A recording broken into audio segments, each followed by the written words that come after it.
नमस्कार. सात जन्माची सतीश आणि प्रीती भाग 18 मध्ये तुम्हा सर्वांचं स्वागत आहे. प्रीती आणि नीता पोलीस स्टेशनच्या गेटवर पोहोचल्या तेव्हा त्यांच्या चेहऱ्यावर थोडी भीती होती, पण त्याहून मोठा आत्मविश्वास त्यांच्यामध्ये होता. सरळ रिसेप्शनवर जाऊन त्यांनी ड्युटीवर असलेल्या अधिकाऱ्याला सांगितलं, "सर, आम्हाला तक्रार नोंदवायची आहे. हा व्हिडिओ बघा." नेताने मोबाईल काढून समोर ठेवला. स्क्रीनवर सगळं स्पष्ट होतं. जबरदस्ती, धमक्या, अपमान सर्व काही दिसत होतं. अधिकारी सुरुवातीला गंभीरपणे पाहत होता, पण काही क्षणांनी त्याच्या चेहऱ्यावर बदल जाणवला. त्याने खुर्चीत टेकून थोडं हसतच म्हटलं, "हा मुलगा, त्याला तुम्ही ओळखता का? त्याच्या बापाचं नाव कळतंय ना तुम्हाला? आम्ही त्याच्याविरुद्ध कारवाई करू शकत नाही. तुम्ही परत जा, उगीच डोकं खाऊ नका." हे ऐकताच प्रीतीचा राग अनावर झाला. ती खुर्चीजवळच उभी राहून ठाम आवाजात म्हणाली, "म्हणजे काय, पुरावा असूनही तुम्ही कारवाई करणार नाही? मग पोलीस स्टेशन कशासाठी आहे? लोकांचं रक्षण करायला की अशा गुंडांच्या मागे उभं राहायला?" अधिकारी थोडा वैतागून म्हणाला, "तुम्हाला समजत नाही का? राजकारण मोठं असतं. मी या केसला हात घालू शकत नाही. तुम्हाला काही धोका झाला तर जबाबदार आम्ही नसू." प्रीतीने एक खोल श्वास घेतला आणि नेताकडे पाहत ठाम सुरात म्हणाली, "ठीक आहे, जर तुम्ही तक्रार घ्यायला तयार नसाल तर आम्ही सरळ रस्त्यावर उतरणार. या मुलाने जेवढ्या विद्यार्थ्यांना त्रास दिलाय त्यांना सगळ्यांना गोळा करू आणि मग पोलीस स्टेशन समोर घोषणा देऊ. न्याय हवा, गुंडगिरी बंद करा. आणि हो, त्या मुलाचं नाव घेऊन ही घोषणा करू. तेव्हा तुमच्या पोलीस दलालाही प्रश्न विचारले जातील." नीता लगेच म्हणाली, "हो सर, जर न्याय मिळाला नाही तर आम्ही थांबणार नाही. रस्त्यावर हजारो आवाज उठले तर मग तुम्ही काय करणार? तेव्हा सगळ्या जगासमोर हाच प्रश्न विचारला जाईल की पोलीस कोणासाठी काम करतात? विद्यार्थ्यांसाठी की गुंडांसाठी?" पोलीस अधिकारी काही क्षण निशब्द झाला. त्याच्या चेहऱ्यावर तणाव आणि घबराट स्पष्ट दिसत होती. प्रीतीने मोबाईल परत हातात घेतला आणि म्हणाली, "आम्हाला गप्प बसवणं सोपं नाही सर. आज नाही तर उद्या हा अन्याय उघडकीस आणणारच." दोघी निर्धाराने पोलीस स्टेशनमधून बाहेर पडल्या. दरवाजाबाहेर उभं राहून प्रीतीने हळू आवाजात नीताला सांगितलं, "आता वेळ आलीये खरी लढाईची. विद्यार्थ्यांचा आवाज एकत्र करायचा, रस्त्यावर उतरायचं." नीता प्रीतीला म्हणते, "हो, रँगिंगला त्रासलेल्या सगळ्या विद्यार्थ्यांना आपण इथं गोळा करूया." तिथूनच त्यांनी एक एक विद्यार्थ्यांना फोन करायला सुरुवात केली. थोड्याच वेळात कॉलेजमधील 20-25 मुलं-मुली जे रँगिंगला त्रासले होते ते सगळे रस्त्यावर गोळा झाले. हातात कागद, बॅनर, कुणी साध्या वहीच्या पानावर मोठं लिहून घोषणा द्यायला लागले. गुंडगिरी बंद करा, न्याय हवा. विद्यार्थ्यांचा आवाज दाबला जाणार नाही. पोलीस जागे व्हा, आम्हाला संरक्षण द्या.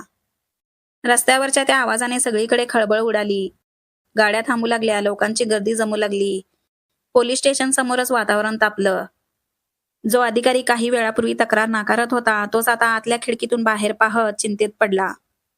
प्रीती थेट आत गेली, टेबलावर हात ठेवत ठाम आवाजात म्हणाली, "सर, आता वेळ गेली आहे. सगळे विद्यार्थी रस्त्यावर उतरलेत. जर तुम्ही अजूनही कारवाई केली नाही तर हे आंदोलन वाढत जाईल आणि ते थांबवणं तुमच्याच हाताबाहेर जाईल." तो अधिकारी घाम पुसत म्हणाला, "ठीक आहे, मी तुमची तक्रार लिहून घेतो, पण एवढंच करू शकतो." प्रीतीने लगेच डोळ्यात डोळे घालून उत्तर दिलं, "नाही, फक्त तक्रार नाही. मला त्या मुलाच्या वडिलांना इथे बोलवायचं आहे. मला त्यांच्याशी बोलायचं आहे." अधिकारी थोडा चिडून म्हणाला, "तुम्हाला माहित आहे का तुम्ही कोणाचं नाव घेताय? मोठे राजकारणी आहेत ते. मी त्यांना कसं बोलावू?" प्रीतीने शांत पण कडक आवाजात उत्तर दिलं, "ते तुमच्यावरचं दडपण असेल, पण माझ्यावर नाही. तुम्ही त्यांना बोलावून घ्या, नाहीतर हे आंदोलन थांबणार नाही. मी आणि हे सगळे विद्यार्थी रात्रभर इथेच घोषणाबाजी करू." बाहेर विद्यार्थ्यांच्या घोषणा आणखी मोठ्या होत होत्या. शेवटी परिस्थिती बिघडत आहे हे पाहून अधिकारी त्या मुलांच्या वडिलांना गडबडीत फोन लावतो.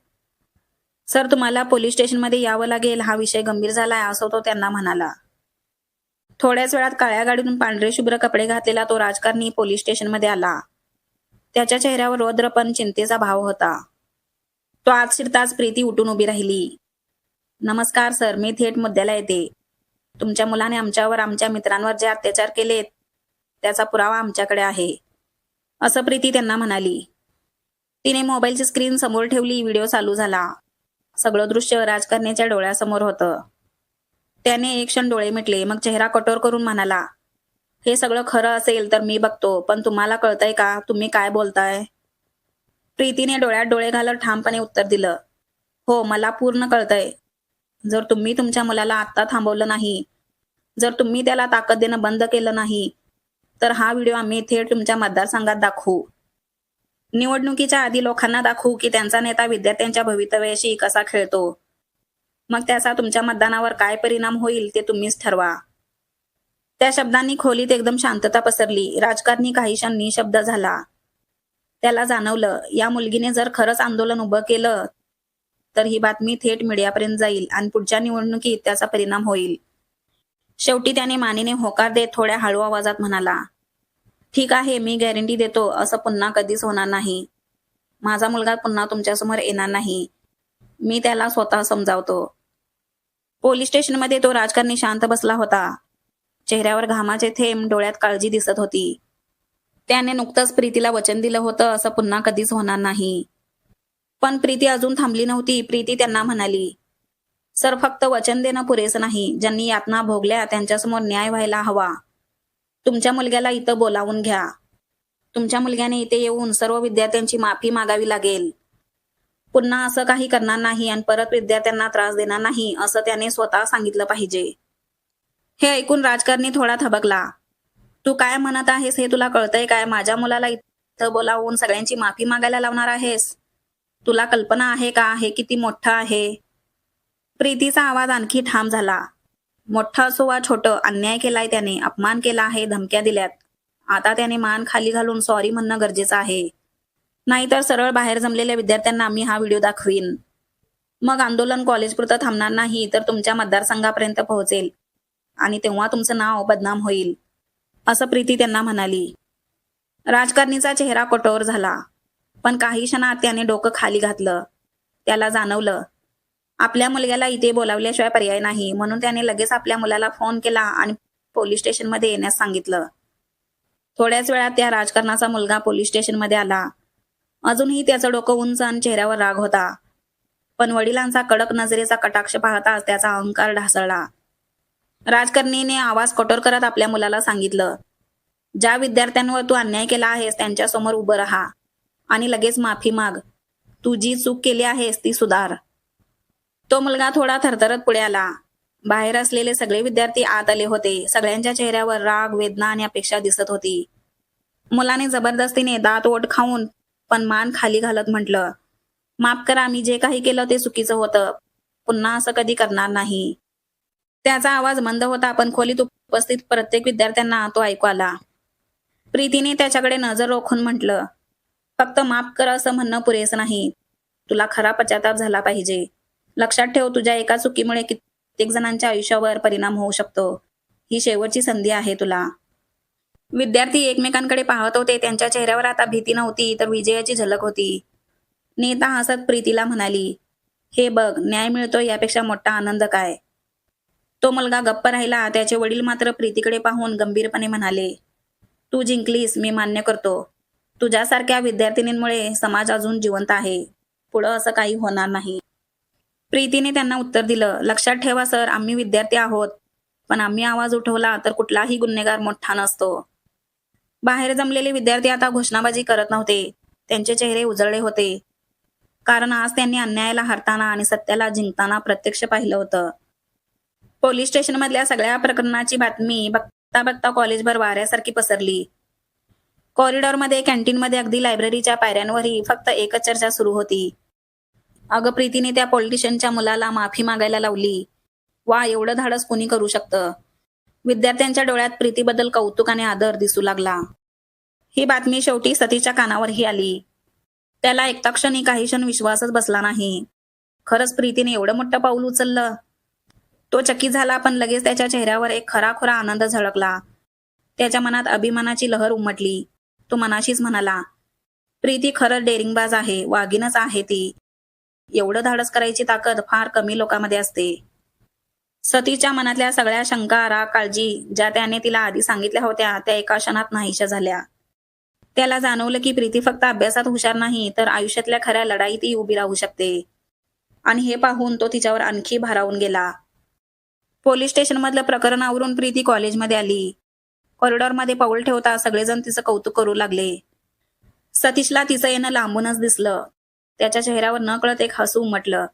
मनात खूप काही बोलायचं होतं. खरंच तुझं धाडस बघून मी भारावलोय. मला तुझा अभिमान वाटतो. हे सगळं शब्दात आणण्यासाठी तो पुढे सरसावला. तो थोडा जवळ येऊन हलक्या आवाजात म्हणाला, प्रीती मला तुझ्याशी बोलायचं होतं. पण प्रीती थांबली नाही. तिने क्षणभर त्याच्याकडे पाहिलंही नाही. केवळ डोळ्यांनी नजर फिरवली आणि शांतपणे पुढे निघून गेली. सतीश तिथेच थोडा वेळ थांबला. आता त्याला नेमकं कळून चुकलं होतं की प्रीती त्याच्यावर नाराज आहे आणि आता ती त्याच्याशी बोलणार नाही.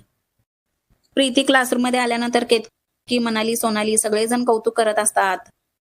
मनाली म्हणते, प्रीती खरं सांगू तर मी खूप घाबरले होते. पण तू तर खरंच खूप धाडशी निघालीस. तुझ्यासारखी आमची मैत्रीण आहे याचा आम्हाला अभिमान वाटतो. तेवढ्यात कार्तिकने प्रीतीला सांगितलं की प्राचार्यांनी तुला बोलावलं आहे. प्रीती शांतपणे मान हलवत केबिनकडे गेली. प्राचार्य उभे राहून प्रीतीचं स्वागत करत म्हणाले, वा प्रीती, खरंच तुझं धाडस पाहून मी थक्क झालो आहे. तू फक्त स्वतःसाठी नाही तर संपूर्ण कॉलेजसाठी न्याय मिळवून दिलंस. माझ्या कारकिर्दीत असा प्रसंग मी पहिल्यांदाच पाहतोय आणि मला अभिमान वाटतो की आपल्या कॉलेजमध्ये तुझ्यासारखी विद्यार्थिनी आहे. जे आम्ही इतकी वर्षे करून दाखवलं नाही ते खरंच तू करून दाखवलंस. त्यांच्या कौतुकाच्या शब्दांनी प्रीतीच्या मनातला भार थोडासा हलका झाला.